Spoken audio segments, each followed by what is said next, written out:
भक्ति वल्लभ तीर्थ गोस्वामी श्री गुरुदेव महाराज की जय। नित्य लीला प्रविष्णु मिश्र पाद 108। श्री श्रीमद भक्ति दीत माधव गोस्वामी महाराज की जय। नित्य लीला प्रविष्णु मिश्र पाद। श्री श्रीमद भक्ति सिद्धांत सरस्वती गोस्वामी ठाकुर प्रभुपाद की जय। जय श्री रूपानु गुरुवर्ग वृंद की जय। श्री रूप सनातन भट्ट रघुनाथ श्री जीव गोपाल भट्टदास रघुनाथ चढ़ गोस्वामी प्रभु की जय। प्रेम से कहो चित्त श्री कृष्ण चैतन्य प्रभु नित्यानंद श्री अद्वैत गदाधर सादि गौर भक्त वृंद की जय। जय सप्रकर्ष श्री राधा मदन मोहन गोविंद गोपीनाथ भगवान की जय। जय श्री जैव धर्म की जय। जय परम करुणा में श्री सच्चिदानंद भक्ति विनोद ठाकुर जी महाराज की जय। परम पूजनीय गुरु वर्ग वृंद की जय। वैष्णव वृंद की जय। समागत भक्त वृंद की जय। गौर प्रेमानंदे हरि हरि बोल।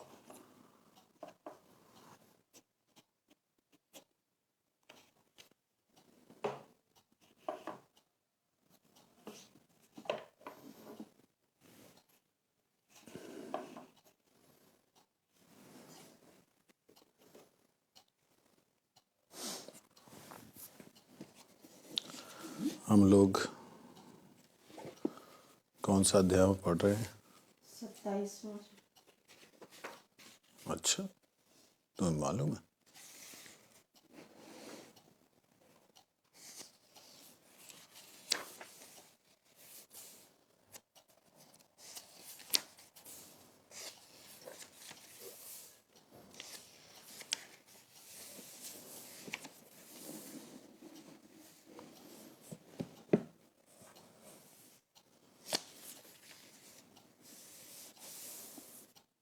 दो दिन पहले हम लोगों ने श्रवण किया था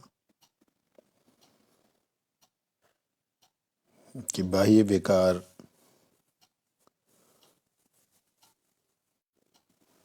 से आंतरिक जो भाव है उसके रसास्वादन की पुष्टि कर सकते हैं। ये कल हम लोगों ने सुना था कैसे कर सकते हैं। दूसरी बात, अंदर के रसास्वादन होने पर ये अनुभाव समूह बाहर शरीर में प्रकाशित होते हैं। अतएव ये पृथक, अगर अंदर के ही भाव समूह बाहर प्रकाशित होते हैं तो फिर वो अलग कैसे हुए? जो भीतर का आनंद है वो इंद्रियां उसको प्रकाशित नहीं कर सकती। जो भीतर में आनंद मिल रहा होता है वो इंद्रियों में प्रकाशित नहीं होता।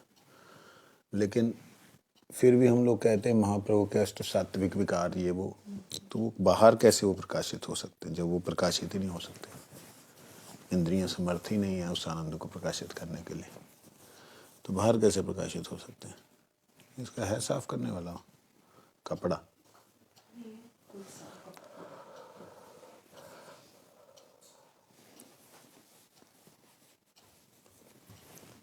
हो गया।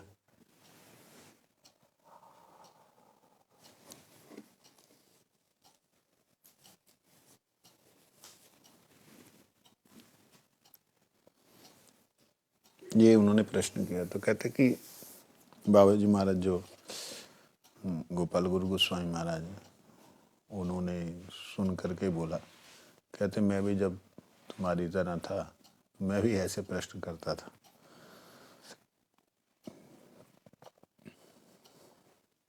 किंतु गुरु कृपा से मेरा वो सब भाव जो है, वो सब तर्क जो है, जानने की इच्छा लालसा, वो तर्क सारे खत्म हो गए। क्योंकि शरीर में जो भाव प्रकट हो रहे हैं वो भाव भले ही वो आंतरिक भाव हैं, भीतर के भाव हैं, लेकिन भीतर के भाव भी जो हैं वो जिस रूप में प्रकट हो रहे हैं अंदर में वो रूप से बिल्कुल अलग है। जैसे उदाहरण के लिए कल हमने वो 2 दिन पहले श्रवण किया कि महाप्रभु कृष्ण के नाम को देख करके, उनके रूप को देख करके उन्हें आलिंगन करने के लिए जा रहे हैं, लेकिन वो इतना विशाल स्वरूप है, मतलब इतना सुंदर है कि उसको चारों तरफ से आलिंगन करेंगे तो कैसे करेंगे? उनके हाथ इतने लंबे लंबे लंबे लंबे, जो ज्वाइंट्स हैं वो सारे अलग अलग हो गए। वैसे ही अलग अलग हैं, लेकिन उनके अंदर के लिगामेंट्स वगैरह सब दूर दूर, दो दो तीन तीन हाथ लंबे हो गए। एक उंगली जो है 5-5 हाथ लंबी हो गई, इतनी दूर लंबे फैल गए, ज्वाइंट सारे खुल गए। अब आखिर फिर भी शरीर तो नहीं पकड़ सकता ना भगवत स्वरूप को, आत्मा तो उससे आलिंगन कर रही है। अब जैसे वो हुए उसके बाद में इन्होंने बोला कि अब ये तो स्वरूप दामोदर राय रामानंद जानते हैं कि अंदर क्या चल रहा है। तो ये उसी अनुसार कि कृष्ण को एक शरीर नहीं अनंत शरीर इच्छा कर रहे हैं, एक जिह्वा नहीं अनंत जिह्वाएं इच्छा कर रही हैं गाने के लिए उनके नाम को। तो लाखों करोड़ों की बात जब होती तो लाखों करोड़ जिह्वाएं कहाँ से आएंगी, तो रोम रोम से ही वो नाम निकलने लगता है। इस प्रकार से ना बहुत से विकार होते हैं, अंदर में चल कुछ और रहा होता है।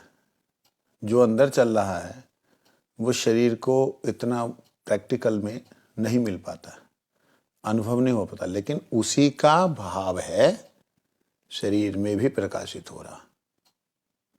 जैसे तड़फन है, आत्मा तड़फ रही है, तो उसमें मन और बुद्धि तो खत्म ही हो जाते हैं। उनके अंदर वो पूरे के पूरे मन और बुद्धि शरीर के अंदर एकदम समाधिस्थ हो जाते, मतलब शरीर मन बुद्धि इकट्ठे हो जाते, तो फिर उनका अपना कोई अलग अस्तित्व नहीं रहता। तो जो वो अनुभव कर रहे होते तो इनको भी थोड़ा थोड़ा उसका वो भाव मिलता है। तो वो उसी तरीके से भगवान को पाने के लिए जैसे वो आत्मा संकुचित होती तो ये भी संकुचित होती। ये भगवान में देखा जा सकता है, मनुष्यों में ये नहीं देखा जा सकता, जीवों में ये नहीं देखा जा सकता है। भगवान अगर संकुचित हो रहे हैं ना तो कि नहीं मैं कुछ नहीं रखूँ, तो उनके हाथ पे अंदर अंदर घुस गए कछुए की तरह, हाथ पैर दोनों पेट में घुस गए, महाप्रभु जी गए। संभव है ऐसा? एक तरफ पहले खुल गए प्राप्त करने के लिए, और भगवान अगर छोड़ गए तो मैंने रखना ही नहीं है शरीर को, संकुचित होकर शालिग्राम की तरह बन गए हो महाप्रभु जी। इतना बड़ा शरीर ऐसे गट्ठा सा हो गया। ये सारी चीजें मनुष्य लोक में देखने को नहीं मिलती, लेकिन भगवत स्वरूप में ये प्रकाशित हो जाती हैं, क्योंकि भगवान का जो स्वरूप है वो और भगवान के श्रीअंग वो एक है। आत्मा और आत्मा ने जो धारण किया शरीर है वो अलग नहीं है उनका। हमारा शरीर अलग है, इसलिए हमारे को जो अनुभव हो रहे हैं वो एक लिमिट में होते हैं, समझे नहीं? वो मतलब बाहर शरीर को जो अनुभव होता है वो एक लिमिट में होता है।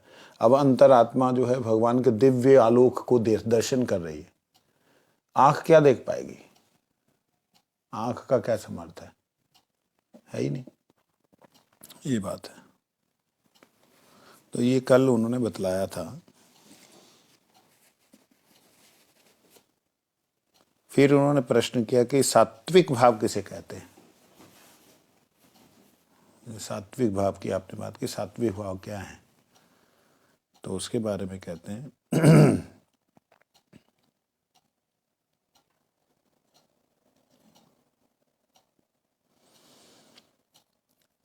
ये भी कल हमने सुन लिया था। सात्विक भाव जो हैं 3 प्रकार के होते हैं। चित्त जो साक्षात रूप से जब आत्मा के भीतर कृष्ण संबंधी कोई भाव उदित होता है आत्मा में, तो वो चित्त में जो है जहां तो साक्षात रूप में प्रकाशित होता है, जहां व्यवधान के रूप में विभावित होता है। व्यवधान के रूप में मतलब रुकावट के साथ में विभावित होता है चित्त। चित्त के आप लोग कथा तो ढंग से सुनते नहीं ना। चित्त जो है पहले भी समझाया हुआ है, संस्कारों का स्टोर है। उसमें जितने संस्कार हैं वो पहले जल चुके हैं, खत्म हो चुके हैं, तभी ये भगवान का नाम प्रकाशित होता है। अब कभी ये मत सोचो कि जब कभी भगवान के नाम का प्रकाश अनुभव होता है, जब कृपा उनकी अनुभव होती है, तब आप ये मत सोचो कि मेरे पता नहीं कितने संस्कार जन्मों के और बाकी हैं। जन्मों के संस्कार खत्म हो गए, इसी भाव में भावित होकर के प्रारब्ध भोग रहा हूं केवल मात्र। ये नई एक बात आ रही है। जन्मों के जो संचित संस्कार हैं जो खत्म हो जाते हैं, तभी जीवात्मा को अपना स्वरूप दर्शन होता है। संचित संस्कार ही गंदगी के रूप में चित्त रूपी दर्पण के ऊपर लगे हुए हैं। समझ में आ रहा? संचित जो हमारे पहले कर्मों के संस्कार, इंप्रेशंस ऑफ डीड, मतलब कर्म किया तो उसके इंप्रेशंस। जैसे मैंने जोर से थप्पड़ मारा तो ये 4 उंगलियों का जो है निशान, थप्पड़ तो नहीं रहेगा, एक्शन नहीं रहेगा, इंप्रेशन रहेगा। तो ऐसे कर्मों के इंप्रेशंस जो हैं वो जो हैं चित्त में रहते हैं। जैसे प्रिंट आउट लिया किताब का, तो वो प्रिंट आउट लेंगे कैसे? अंदर अगर हमारे पास में वो प्रिंट आउट का सॉफ्ट कॉपी होगी, सॉफ्ट कॉपी के रूप में रहती है अंदर संस्कार के रूप। संस्कार मतलब soft copy of every deed, मतलब हार्ड कॉपी की सॉफ्ट कॉपी। तो वो सारे संस्कार जब खत्म होते हैं तब जाके नाम का प्रभाव, जब नाम का स्वरूप प्रकाशित होता है। और जब नाम का स्वरूप प्रकाशित होता है तभी उसको अनुभव होता है नाम की कृपा का। शुद्ध नाम तभी उसे कहते हैं, नाम की कृपा का अनुभव होता है और वो दिव्य होता है। वो आपकी बुद्धि से बाहर की बातें होती हैं, तो बुद्धि में समझ में आने वाली चीजें नहीं होती। यही उसकी एक पहचान है, एकमात्र एक ही पहचान, बुद्धि से बाहर की चीजें। और लेकिन चित्त में वो पूर्ण रूप से प्रकाशित ना होकर, साक्षात रूप से प्रकाशित ना होकर, कुछ रुकावट के रूप में भी प्रकाशित अगर होता है तो भी वह सात्विक भाव ही कहलाता है, क्योंकि सत्व आत्मा है। सत आत्मा का भाव चित्त में और उसके बाद में मन बुद्धि अहंकार और शरीर में प्रकाशित हुआ, तो ये सात्विक भाव हुए। ठीक है जी? ये 3 प्रकार के हैं, स्निग्ध हैं, दिग्ध हैं, रुक्ष हैं। स्निग्ध सात्विक भाव किसे कहते हैं? कहते हैं, ब्रजनाथ ने प्रश्न किया, गोपाल गुरु गोस्वामी जी कहते हैं, स्निग्ध सात्विक भाव मुख्य और गौण रूप से 2 प्रकार के होते हैं। जब श्री कृष्ण साक्षात कृष्ण संबंधी कुछ मुख्य रति चित्र को आक्रमण करती है, उस समय मुख्य स्निग्ध सात्विक भाव जो होता है, जिसमें स्तंभ स्वेद आदि मुख्य सात्विक भाव के अंतर्गत है। जब कृष्ण संबंधी रति कुछ व्यवधान के साथ गौण रूप से चित्त में आक्रमण करती है, उस समय गौण स्निग्ध सात्विक भाव होता है।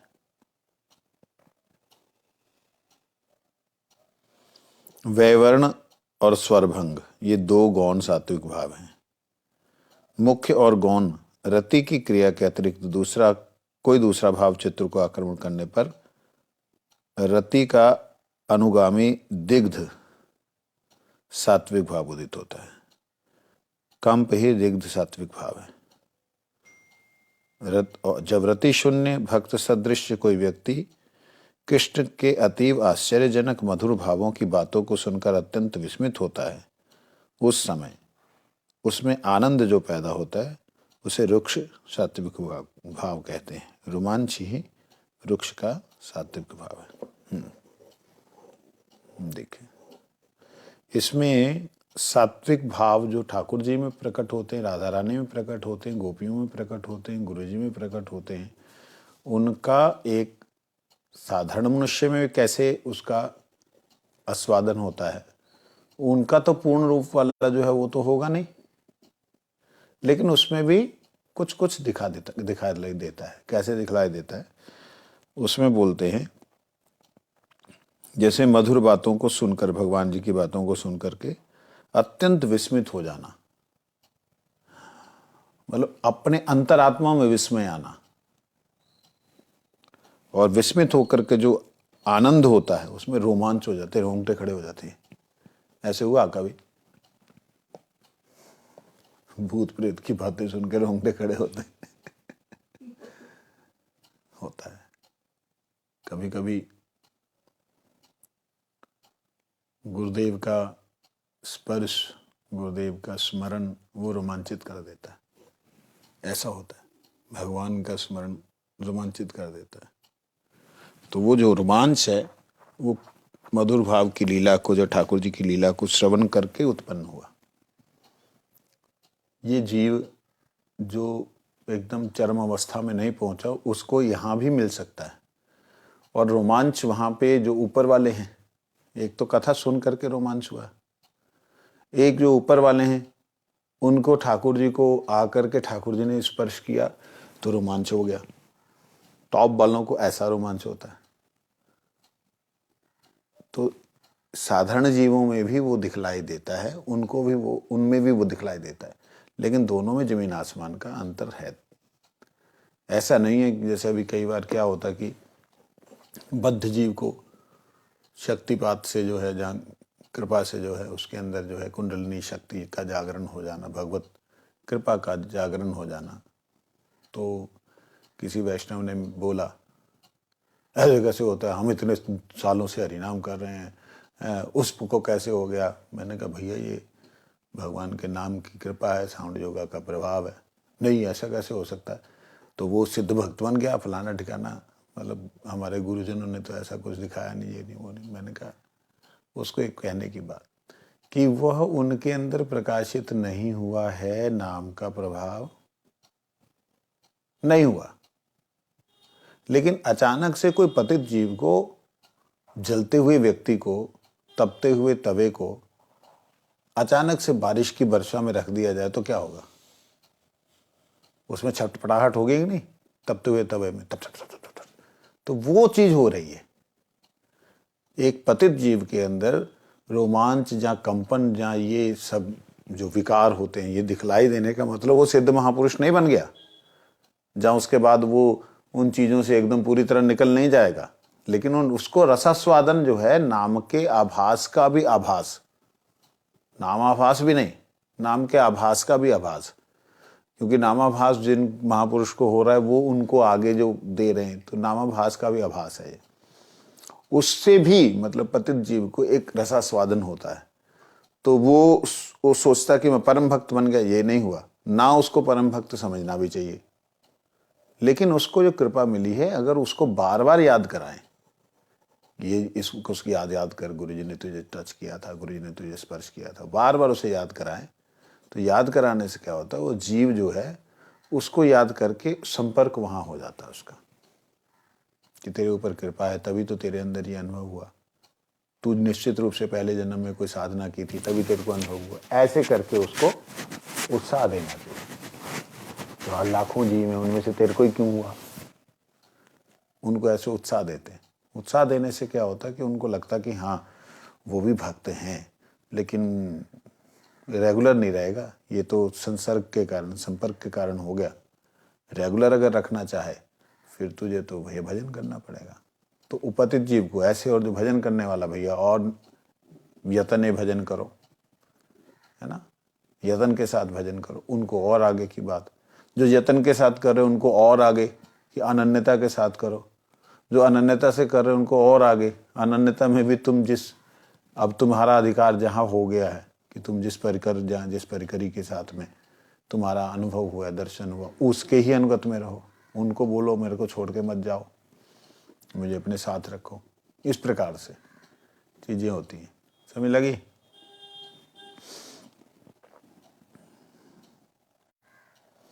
ये है सुन करके और जिनका अनुभव हुआ स्पर्श करके रोमांच।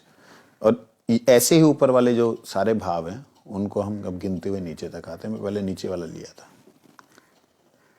रुक्ष जिसे कहते हैं।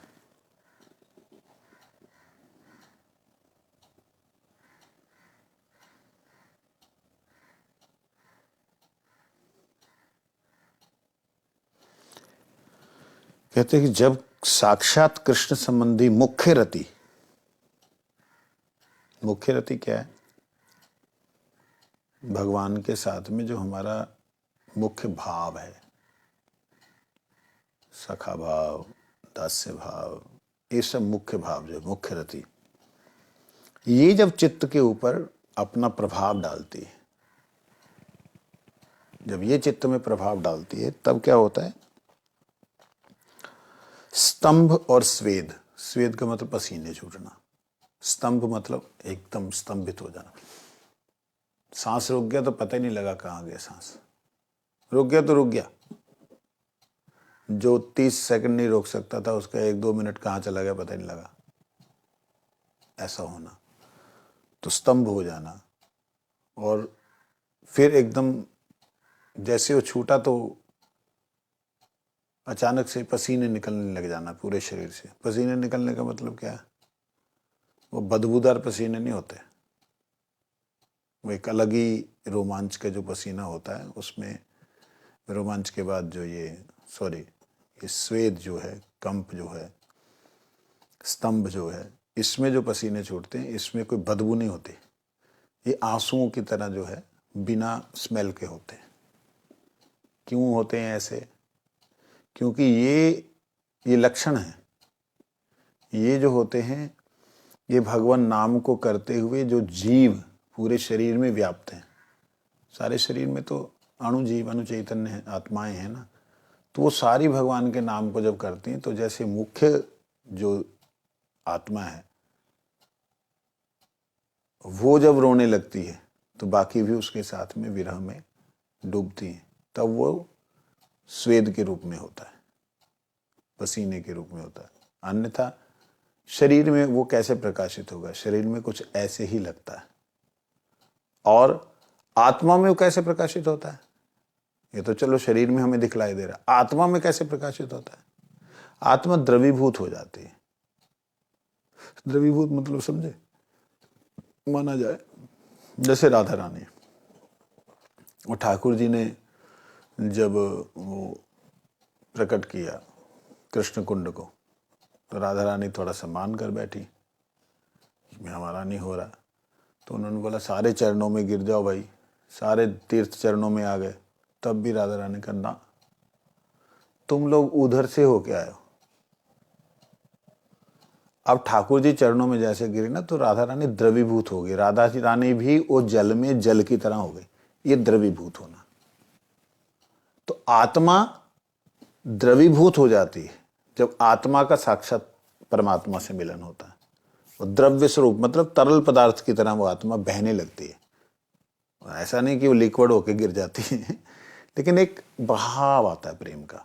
वो बहाव जो है अश्रुओं के द्वारा, उनके श्रीअंग जो हैं संपूर्ण के संपूर्ण जैसे अंग ही द्रव्य बन जाए। समझ लगी? वो आत्मा का अनुभव है। लेकिन शरीर में वो अनुभव इस प्रकार से होता है, स्वेद इत्यादि के द्वारा। ये चीज है। ये सब बातें ना तभी मतलब इसका विस्तार हो पाता है जब कोई श्रोता हो सुनने वाला। मतलब नहीं तो खुद पढ़ने से तो अंदर रह गया, क्या पढ़ा। सामने को सुनने वाला श्रोता होता है तो फिर वो आगे कुछ शब्द आते हैं।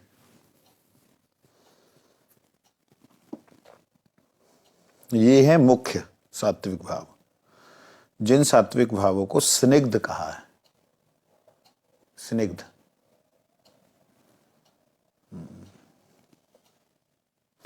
जब कृष्ण संबंधी रति कुछ व्यवधान के साथ गौण रूप से, व्यवधान के साथ गौण रूप से आक्रमण करती है, तो वैवर्ण और स्वर भेद, ये दो सात्विक भाव उनमें प्रकट होते हैं।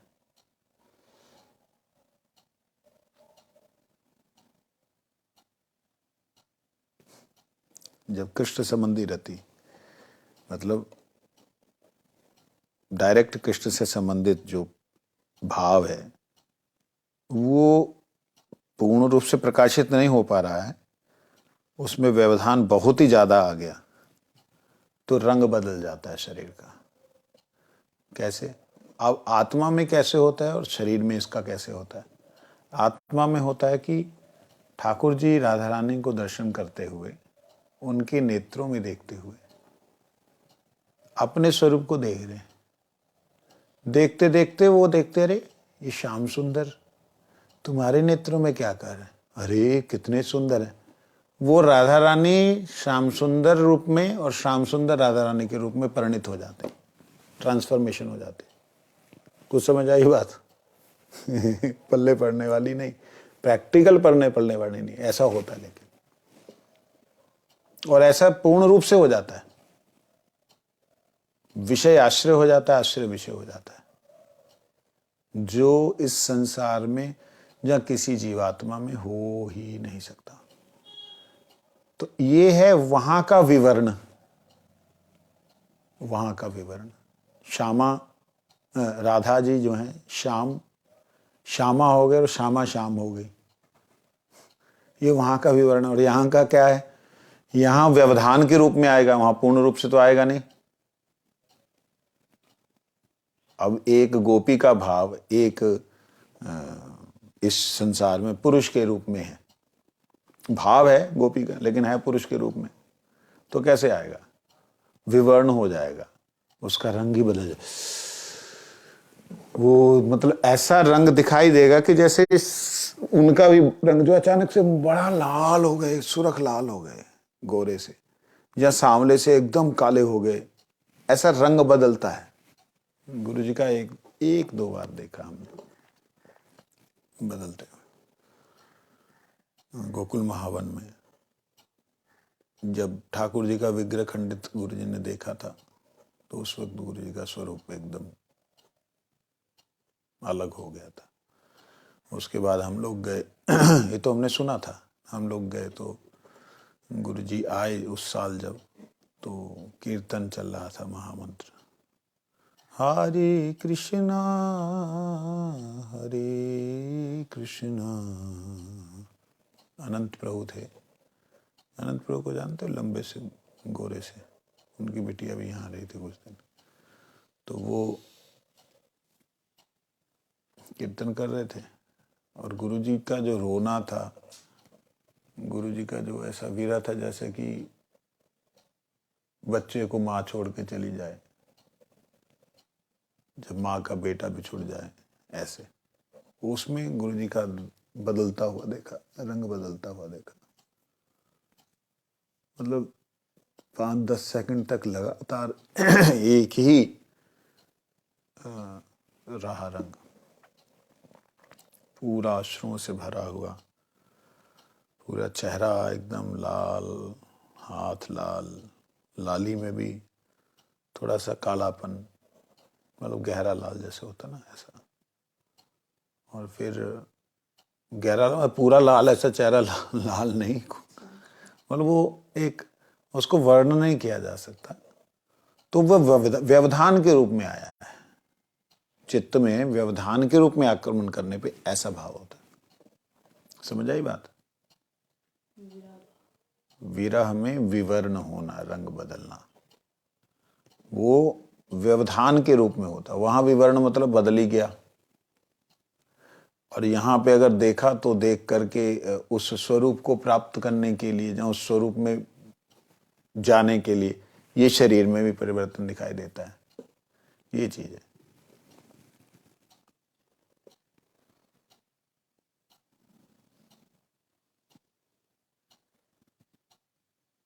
कहते मुख्य और गौण रति की क्रिया के अतिरिक्त कोई दूसरा भाव चित्र को आक्रमण करने पर रति का अनुगामी दिग्ध सात्विक भाव उदित होता है।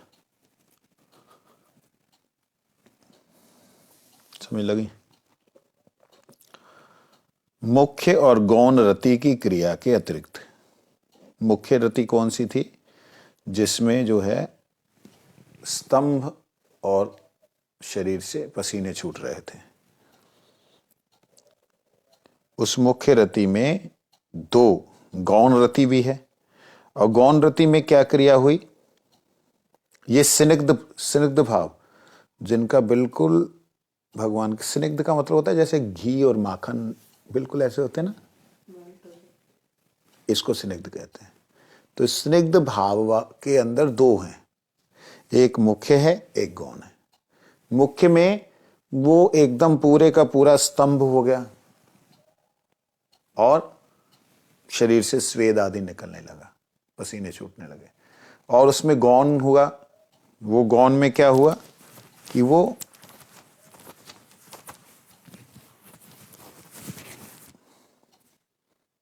विवर्ण हुआ, रंग बदला, और स्वर भेद, स्वर बदल गया। कहां आवाज थी कि कहां कृष्ण प्राणनाथ मुरली बदन, और वही आवाज बदल गई, नहीं निकल रही आवाज वो गुरु जी की। कहां कृष्ण प्राणनाथ मुरली बदन, कहा जाओ, कहा ये था, कहा एकदम बदल गया पूरा। स्वर भेद, स्वर में बदलाव, या स्वर खंडित हो जाना, गला बैठ जाना, रूंध जाना, ऐसा। ये स्निग्ध रति के अंदर दो भाव हैं, एक मुख्य, एक गौण। उसके बाद कहते हैं इन दोनों को छोड़ करके जो रति उत्पन्न होती है, जो भाव चित्त को आक्रमण करता है, उसको कहते हैं दिग्ध सात्विक भाव।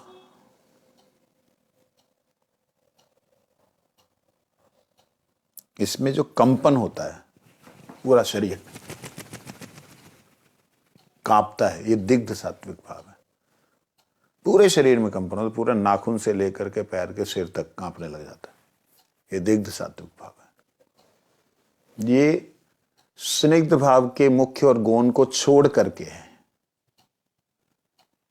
स्निग्ध भाव, स्निग्ध सात्विक भाव के मुख्य और गौण को छोड़ करके, मतलब चार छोड़ करके नीचे के दो, तो ये दिग्ध है, इसमें कंप रहता है।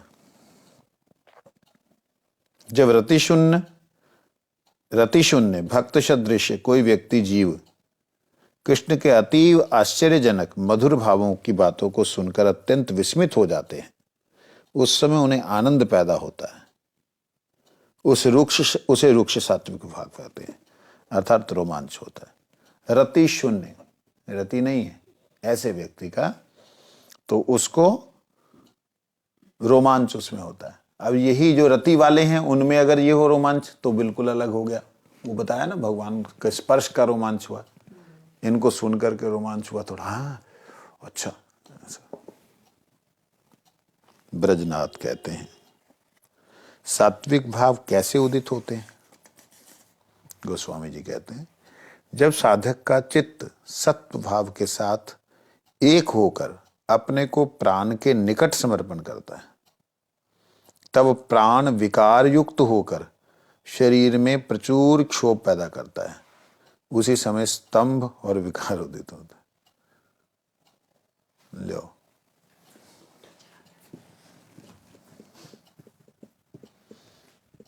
प्रश्न देखिए क्या कर रहे हैं। कहते हैं ये जो सात्विक भाव हैं एक कैसे उदित होते हैं, हमारे में क्यों नहीं हो रहे, हमारा तो कुछ नहीं हो रहा, ऐसे कैसे उदित होते हैं उसके बारे में कहते हैं। जब साधक का चित्त सत्व भाव के साथ एक होकर अपने को प्राण के निकट समर्पण करता है। प्राण दो प्रकार के माने गए हैं, एक तो हम श्वास लेते हैं उसे भी प्राण कहते हैं, इसे प्राण कहते हैं, और ये है प्राण आत्मा, ठीक है। तब वो प्राण विकार युक्त होकर शरीर में प्रचुर शोभ पैदा करता है, और फिर वो प्राण जो है विकार युक्त होके शरीर में बड़ा मतलब उत्पात करता है। उसी समय स्तंभ आदि विकार उदित होते हैं। ये जितने विकार हैं उसी समय प्रकट होते हैं। अब इसको कैसे समझेंगे। जैसे एक साधक जो है उसका जो चित्त है आत्मा के साथ जुड़ गया, अर्थात चित्त पूरी तरह साफ हो गया, मार्जित हो गया, नाम प्रभु के साथ वो जुड़ गया। अब नाम के साथ जुड़ने के साथ मन, बुद्धि, अहंकार, शरीर, इसका ज्ञान नहीं रहा। ये पड़ा है तो पड़ा हुआ है, और वो आत्मा जो है, चित्त जो है संपूर्ण क्रियाओं को और इन सब को लेकर के जो इस वक्त की वर्तमान है, पहले संस्कार खत्म हो चुके, वर्तमान क्रियाओं को लेकर के वो प्राण के पास अर्थात आत्मा के पास सारे शरीर का ऊर्जा, मन बुद्धि अहंकार की ऊर्जा सारे शरीर की वो उसके पास चला जाता है, प्राण के पास, आत्मा के साथ पास। आत्मा जो आनंद ग्रहण कर रही होती है तो उसका वह शरीर में जो है प्रभाव दिखता है। एक तो अर्थ ये है। दूसरा अर्थ ये है, जब जीव अपने प्राण को अर्थात श्वासों को, श्वासों को अब दूसरा प्राण ले ले।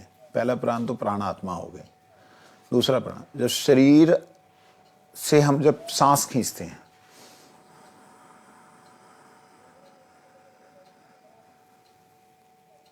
सांस खींच के रोकते जैसे ही है ना, तो रोकने का मतलब है जो मूल प्राण है, आत्मा जो मूल रूप से है उसको हम अपना दे करके, सांसों को दे करके, सांस को आप जैसे ही रोकेंगे ना, आपके सारे शरीर की क्रियाएं अपने आप रुक जाएंगी, मन बुद्धि के काम भी रुक जाते हैं बहुत जल्दी।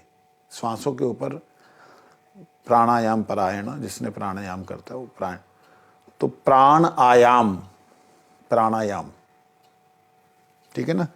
तो प्राण को आयाम करके जैसे ही वो आत्मा को समर्पित करता है, प्राण को समर्पित करता है अपनी सारी क्रियाओं को, कहते हैं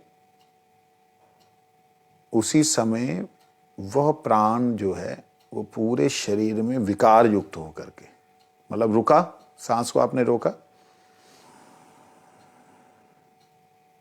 किसी किसी का तो मस्तक पे है, किसी का यहाँ है, किसी का बैक साइड में, किसी का इधर, ये प्राण है आत्मा का किसी एक जगह पे होता है।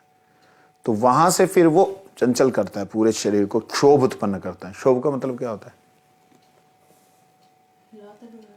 यानी कि एक्टिव करता है, एक्टिव करता है। जैसे कि उदाहरण के लिए जल है, शांत है, उसमें अपनी शक्ल भी देख सकते हो, लेकिन जल में कोई बंदे ने मदानी डाल दी और हिलाना शुरू कर दिया, वो काम होता है। दही जमा हुआ, ठीक है, हिलाना शुरू कर दिया, तो वो काम होता है। शरीर में प्रचुर क्षोभ पैदा करता है। शब्द प्रयोग देखो क्या। अब चक्कर ये है हमारे यहां पे ना, इसको ज्यादा खोला नहीं है,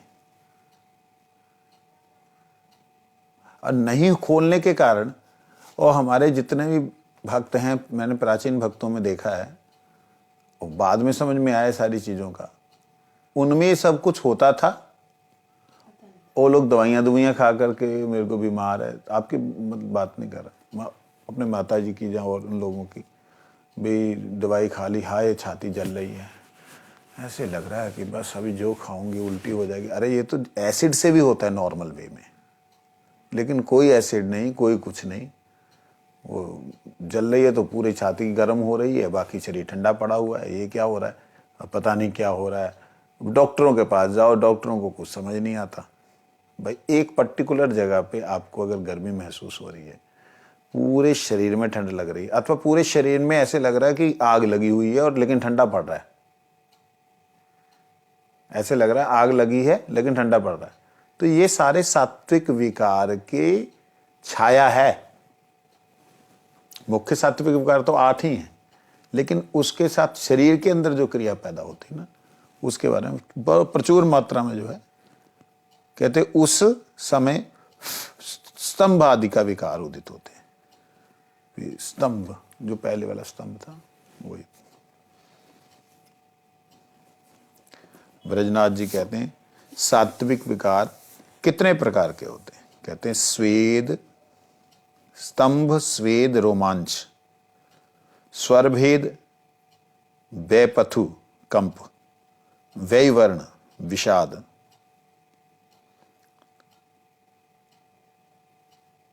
और भय, क्रोध आदि द्वारा शरीर के ऊपर वर्ण का विकार,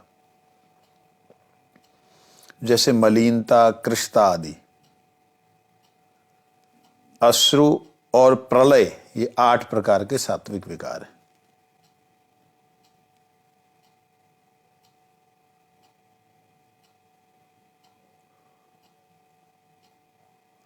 ये देखो प्राण शब्द का अर्थ दे दिया है यहां पे। अब ये घुमा के दिया हुआ है, जो भी पढ़ेगा इसको, अगर मेरे व्याख्या को नहीं सुना हुआ होगा तो ये प्राणों के अर्थ का नहीं समझ लगेगा उसको। प्राण यहां आगे अर्थ दे रहे हैं, देखो मैं बता रहा हूं। ये 8 प्रकार के कहते हैं सात्विक विकार हैं। प्राण किसी अवस्था में दूसरे 4 भूतों के साथ पंचम भूत के रूप में अवस्थित रहता है। प्राण अब तो आत्मा नहीं रही ना यहां, दूसरे 4 भूतों के साथ, कौन से?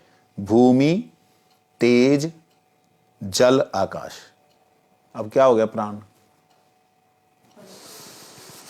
पंचमा भूत का क्या रह गया? प्राण, हवा, वायु। तो प्राण वायु को रोकने के लिए, प्राणायाम करने के लिए इनडायरेक्ट वे में बोल रहे, डायरेक्ट नहीं बोल रहे। तो प्राण का आयाम मतलब, प्राण में समर्पण मतलब ये, याद देखा ना दोबारा से। प्राण किसी अवस्था में दूसरे 4 भूतों के साथ पंचम भूत के रूप में अवस्थित रहता है और कभी कभी स्वप्रधान होकर, अर्थात वायु प्रधान होकर जीव के शरीर में विचरण करता है। जिस समय में भूमिस्थ होता है तब स्तंभ जड़ता लक्षण होता है, जलाश्रित होने पर अश्रु होता है, तेजस्थ होने पर वैवर्ण पसीना लक्षित होते हैं। जब वह आकाश आश्रित होता है तो प्रलय अर्थात मूर्छा हो जाती है। जब वह स्वप्रधान वायु आश्रित होता है तब मंद, मध्य, तीव्र भेद से रोमांच, कंप और स्वर भेद विकार प्रकाशित होते हैं। पांचों को बता दिया है कि किस किस अवस्था में क्या क्या। प्राण वायु किसके साथ रह के क्या करती है? अच्छा, प्राण जो हैं, प्राण तो हो गए, प्राण का मतलब श्वास। श्वास किसके साथ रह करके क्या काम करते हैं? ये सात्विक भाव हैं। ये चैप्टर मेरे को आज पहली बार दिखाई दे रहा है, 27वां अध्याय। सात्विक विकार कितने प्रकार के होते हैं, इसके ऊपर अगर हम सही तरीके से व्याख्या कर पाए तो शायद जो हमारे प्राचीन वैष्णव हैं, जिनको ऐसे लगा, अभी तक लग रहा है कि भाई कुछ तो हुआ नहीं, उन लोगों को पता लगे भैया जग चुके हो तुम लोग, आगे का काम शुरू करो। वो वहीं के वहीं पड़े का मतलब वो नहीं, हम तो पतित हैं, हम तो अधम हैं। अरे ठीक है, पतित है, अधम है, कृपा हो चुकी है, इस बात का अनुभव ही नहीं बहुत प्राचीन वैष्णवों को। तो ये चीज को अगर ठीक ढंग से समझ लिया जाए तो काम हो जाए। मैं आज सिर्फ पढ़ रहा हूं, कल व्याख्या करूंगा।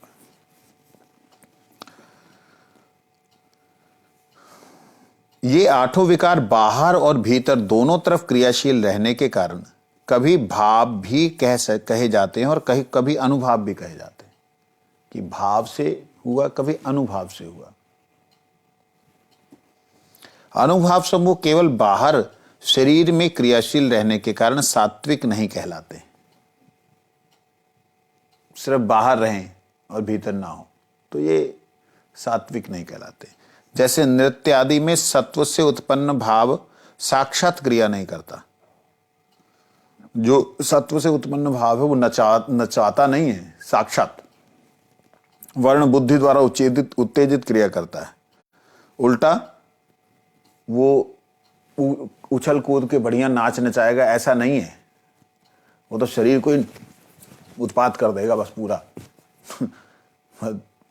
शरीर के जो है ना पूरा, कई बार बोला तुम लोगों को, समझ तो आती नहीं डर लगता है। डरो, अब क्या, फिर मेरे को मत बोलो ना। डर लगता है जा, तो शरीर को तुम सोच लो कि तुमने शरीर को हमेशा के लिए रखना है, जा एक बार शरीर को छोड़ दो, होता जो होने दो। डर लगता है, पता नहीं क्या डर लगता है। तो वो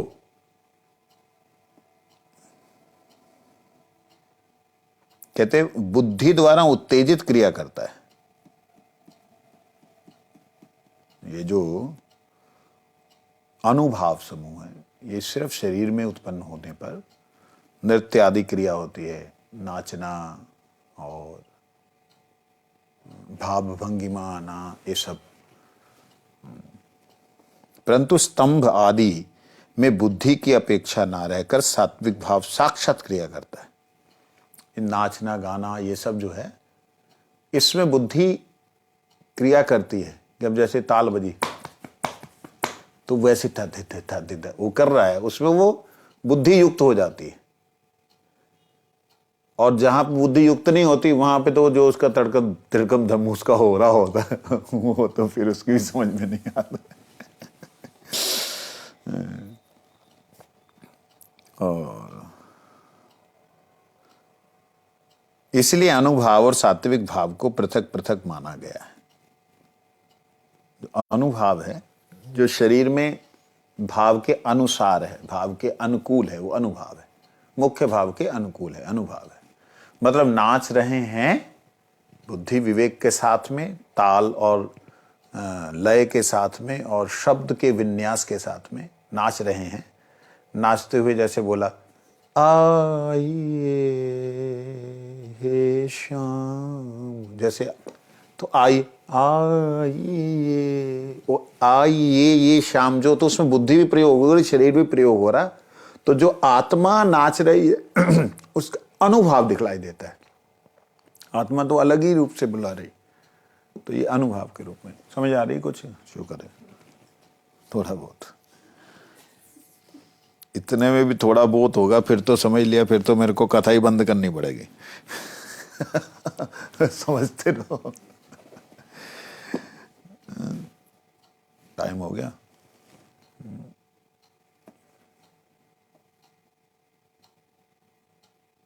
अभी नहीं हुआ, चलो इसको खोल लेते हैं थोड़ा सा। स्तंभ, स्वेद, रोमांच, स्वरभेद, कंप, विषाद, भय, क्रोध आदि द्वारा शरीर के ऊपर जो वर्ण विकार होते हैं, मलिनता, कृष्ट आदि, अश्रु और प्रलय, ये 8 प्रकार के सात्विक विकार हैं।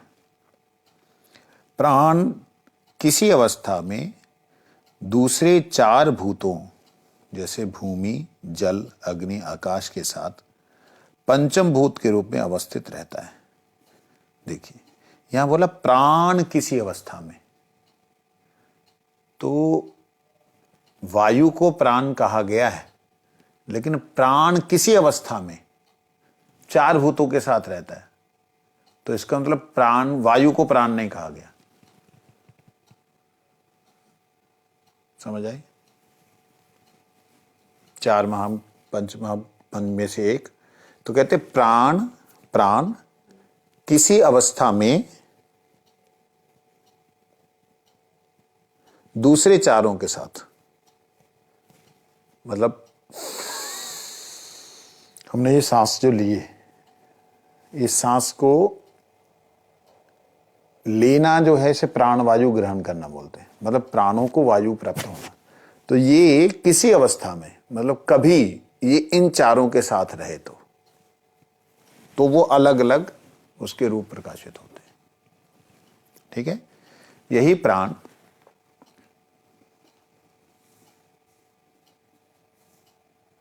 और कभी कभी स्वप्रधान होकर, मतलब आत्मा स्वयं प्रधान के रूप में, वायु के रूप में, वायु प्रधान होकर जीव के शरीर में विचरण करता है। जैसे सांस लिया तो जीव के शरीर में वो वायु के रूप में जो विचरण करता है, मतलब जो हमारे 7 केंद्र हैं, उन 7 केंद्रों में वो वाइब्रेशन शुरू करता है। जो हार्ट की बीट है उससे अलग ही उसकी चल रही होती है, ऐसे लगता है कोई और ही घुसा हुआ है। बात समझे? तो ये भक्ति विनोद ठाकुर लिख रहे हैं, गोपाल गुरु गोस्वामी बतला रहे हैं। ये बहुत बड़ा एक वो मिल गया हमें, जो मैं जो जिस साउंड योगा की बात करता हूं उसका बहुत बड़ा एक आधार मिल गया। इसके ऊपर बहुत बात हो सकती है। जिस समय वे भूमिस्थ होता है तब स्तंभ जड़ता का लक्षण दिखलाई देता है। जैसे वही प्राण जो पूरे शरीर के अंदर जो भूमि तत्व है, ध्यान देना, भूमि तत्व कितना है शरीर में? मट्टी कितनी है शरीर में? 1 किलो पे 1 ग्राम, 1 किलो में 1 ग्राम मट्टी। 200 किलो में 200 किलो में 200 ग्राम मट्टी, इससे ज्यादा नहीं होती। राख जिसे कहते हैं ना, कभी आपने देखा बहुत बड़ा पेड़ जला दिया जिसको कि 10 आदमी उठा के लाए थे, लेकिन राख कितनी बनी? इतनी सी राख बनी सारी जलने के बाद। देखा है कि नहीं? राख जो होती है वो कम ही होती है और बड़ी हल्की सी होती है। उस राख को कंपोज कर लिया जाए, हैं हवा में उड़ जाती है। हवा में उड़ी, उस इकट्ठा कर लेंगे तो उसका वेट बहुत कम होगा। वो मट्टी, आप ध्यान दो, पूरे शरीर में मट्टी है कि नहीं है? जब यही हवा उस मट्टी के साथ मिलती है, मतलब मट्टी के ऊपर अटैक करती है, तो वो जड़ता हो जाती है। जैसे उदाहरण के लिए हम लोग कई बार करते हैं साउंड योगा, तो उसमें मैं बोलता हूं कि 4-5 बार सांस लीजिए लंबे लंबे। तो आपको क्या होता है, थोड़ी देर में सांस लेकर के जैसे नारायण नाम जप करना शुरू करते, तो ये नीचे का पूरा हिस्सा जड़ होने लग जाता है, मतलब सेंसलेस होने लग जाता है। होता है ना, पूरा नीचे का हिस्सा सेंसलेस हो जाता है। फिर उसके बाद मैं बोलता हूं कि सांस लीजिए और उसको प्रेशर दीजिए धरती, मतलब नीचे की तरफ। तो वो जब सांस लेकर के लैट्रिन करने के लिए जैसे हम प्रेशर देते हैं, वैसे जब हम प्रेशर देते हैं तब उनमें फिर दोबारा से प्राणवायु का संचार होता है। नहीं तो अब वो क्या किया, उसने मट्टी की तरह स्तब्ध कर दिया, उसे सेंसलेस कर दिया। वो जितना भी जड़ता है वो धीरे धीरे बढ़ती बढ़ती बढ़ती बढ़ती पूरे शरीर में फैल जाती, जड़ता पूरा शरीर जड़ की तरह हो जाता है। फिर आत्मा कहीं घूमती रहे, आनंद लेती रहे। ऐसे होता करना है। नारायण दो महाराज जी, कहाँ चक्रों में डालते हो, बस इतना ही बहुत है, माला मुला कर ली और क्या। एक बात कहते हैं, जब वही प्राण अर्थात वायु जल के आश्रित होती है, मतलब जल तत्व तो बहुत है शरीर में, 71% जल ही है। जब जल के साथ होती है तब वह अश्रु के रूप में और विषाद के रूप में, पसीने के रूप में दिखलाई देती है। जब वह जलाश्रित होती है, जल में जब चली जाए वायु, मतलब आत्मा का प्रभाव जब जल में जाता है तो ऐसे कर, मतलब शरीर के अंदर विकार भी जो हैं बड़े वो साइंटिफिक वे में यहां पे शो कर रहे हैं। पंचभूत से बना हुआ था वो, जब उससे वायु जो है उससे कनेक्ट होती है तो वैसा ही विकार वो प्रकट करते हैं।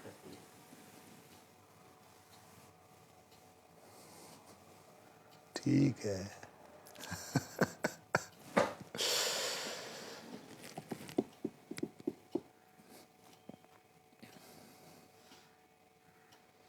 और जब आकाश के आश्रित होती है तब प्रलय अर्थात मूर्छा आ जाती है, मतलब बेहोश हो जाता है। आकाश के आश्रित मतलब शरीर में आकाश कहाँ है? नहीं, आकाश का मतलब है पूरा हमारा जो स्पंदन होता है ना, खून का जो संचार होता है, उसमें कहीं हवा नहीं होती। खून में, खून जो है ना उसमें हवा नहीं होती, लेकिन वो उसमें जो स्पेस है, वो स्पेस में ही जो है धड़कन चलती है हमारी। जो हमारा जो हार्ट है ना, वो स्पेस में मार रहा होता है, उसमें स्पेस है, मतलब जगह है, तभी हार्ट बीट कर पा रहा है। बात समझ आई? तो बीट कर पाता है तो संपूर्ण शरीर में ही आकाश है, मुख्य रूप से ब्रेन में विशेष रूप से रहता है। वहां अगर ब्लीडिंग हो गई ना, साथ साथ पैरालाइज हो जाता है बंदा। तो वो आकाश का मतलब ऐसा नहीं कि बिल्कुल खाली जगह, लेकिन ऐसा कि जिसमें कि खाली जगह है। वैक्यूम है। कहते जब उसमें जाता है तब प्रलय या मूर्छा होती है, सब कुछ भूल जाता है, मूर्छित हो जाता है।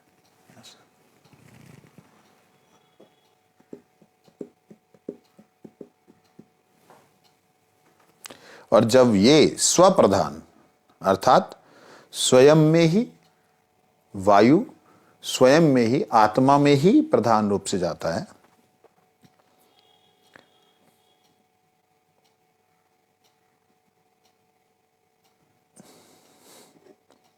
देखिए स्वप्रधान का मतलब आज मैं सांस लेके बता रहा हूं। ये पहला जो है वो है मंद, फिर दूसरा होगा मध्य, तीसरा होगा तीव्र।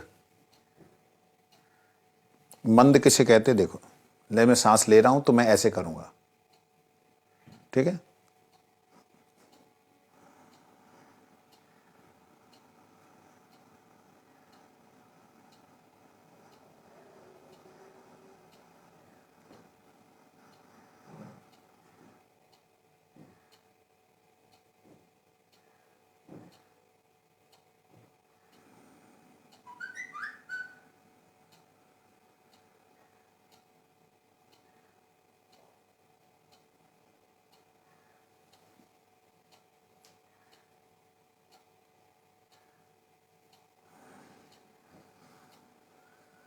ये है मंद। एक है मध्य, जो हम नॉर्मल लेते हैं सांस। एक है तीव्र।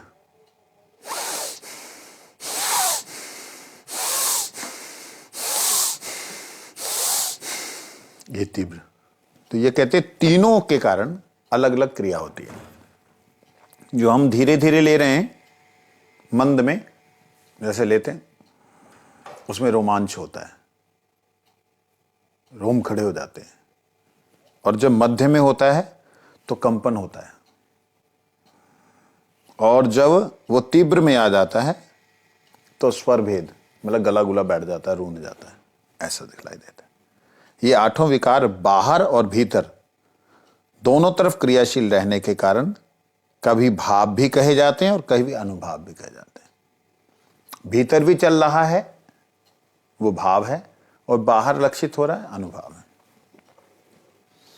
अनुभाव समूह केवल बाहर शरीर में क्रियाशील रहने के कारण सात्विक भाव नहीं कहलाते हैं। कई बार जो है अनुभाव जो है बाहर शरीर में दिखता है तो वो सात्विक नहीं कहलाता। जैसे और लोगों में भी ये चीज देखी जाती है, रो रहे हैं तो उनका सात्विक भाव थोड़ी बोलेंगे।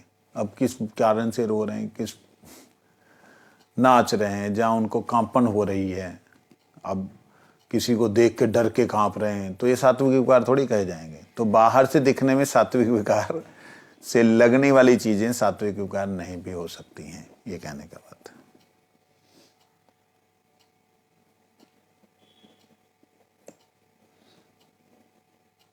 सत्व से उत्पन्न भाव साक्षात क्रिया नहीं करता। नृत्य आदि में, नाचने में सत्व से उत्पन्न भाव जो है साक्षात क्रिया नहीं करता, वरन बुद्धि द्वारा उत्तेजित क्रिया करता है। बुद्धि द्वारा प्रकटित क्रिया, जब बुद्धि द्वारा प्रेरित क्रिया करता है। जो सत्व से उत्पन्न भाव जो है नृत्य आदि, नृत्य, गान और कुछ एकदम सामान उठा के भागना। एक बार मेरे को ऐसा हुआ था, याद है मेरे को, चंडीगढ़ में मैं, पता नहीं क्या हुआ, भगवान वो भूलता भी नहीं है कभी, मैं उसको याद भी नहीं करता, आज याद आ गया पढ़ने के बाद। वो दीपावली का दिन था, तो हनुमान जी जो हैं वो, मतलब भरत जी शरीर छोड़ देंगे इसलिए हनुमान जी पहले पहुंच गए, और पहुंच करके सबको खबर दे रहे हैं, माता श्री रामचंद्र आ रहे हैं, ऐसे करके। तो मैं ना, पता नहीं उस दिन क्या हुआ, बंदर की तरह कूद रहा हूं। वो कहां से कैसे जंप, वहां से वहां जंप लग रहा है, वो मेरे को नहीं मालूम था। वो सब लोग हैरान थे कि इसको क्या हो गया। जय श्री राम, भगवान राम आ रहे हैं। निष्कंचन महाराज को, इनको, उनको, सबको जाके बोल रहा हूं, आइए भगवान श्री आ रहे हैं, राम श्री आ रहे हैं, आइए आइए, जय श्री राम बोल के कूद रहा हूं, इधर से उधर, उधर से उधर। बिल्कुल, मतलब मैं उस चीज को आज याद करते रोमांच हो रहा है मेरे को। और किसी ने, भगवान दस तेरे को हुआ क्या? अरे जय श्री राम। हनुमान जी, अपने आप को बोला नहीं हनुमान जी, लेकिन मतलब वो बंदर की तरह इधर से उधर कूद के, मतलब यहां से, अब नॉर्मल आदमी कितना कूदता है, नॉर्मल ऐसे कूदता है, लेकिन एक पैर यहां तो दूसरा पैर वो 6 फीट दूर ऐसे कूद रहा था। और जो भी आ रहा था, दीपदान कीजिए, चलिए वहां सजाइए, वहां सजाइए, ऐसे करके पूरे रोंगटे खड़े हो रहे हैं। ऐसे हुआ था उस वक्त। तो वो जो है वो क्या है, वो अनुभव है। अनुभव है, भाव जो अंदर आया उसका अनुभव प्रकट हुआ शरीर में। तब वो नाचना, कूदना, फांदना और जोर जोर से अट्टहास करना, ये सब उसमें आता है जो बाहर दिखलाई देता है। इसलिए अनुभाव और सात्विक भाव को पृथक पृथक माना गया है, ये दोनों अलग अलग है। वांछा कल्पतरु कृपा सिंधु पतितानां वैष्णवेभ्यो नमः। अग्नि के साथ क्या था? अग्नि जब अग्नि के साथ होता है तो उसका क्या था, अग्नि के रूप में था तो भूमस्थ हुआ, सबसे पहले हुआ तेज के साथ था ना, पसीने आते हैं। हाँ, जलाश्रित तेज होने से विवर्ण, रंग बदल जाना, और स्वेद, पसीना इत्यादि आना।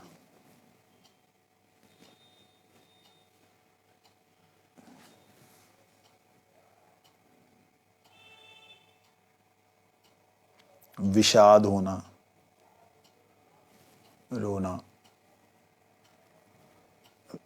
आपके पास बैठे पसीना, स्वेद। जलाश्रित होने पे तो अश्रु हुआ, लेकिन तेजस्थ होने पर वैवर्ण, विषाद होना और स्वेद आना, पसीने आना, ये सब होता है। रंग बदल जाना।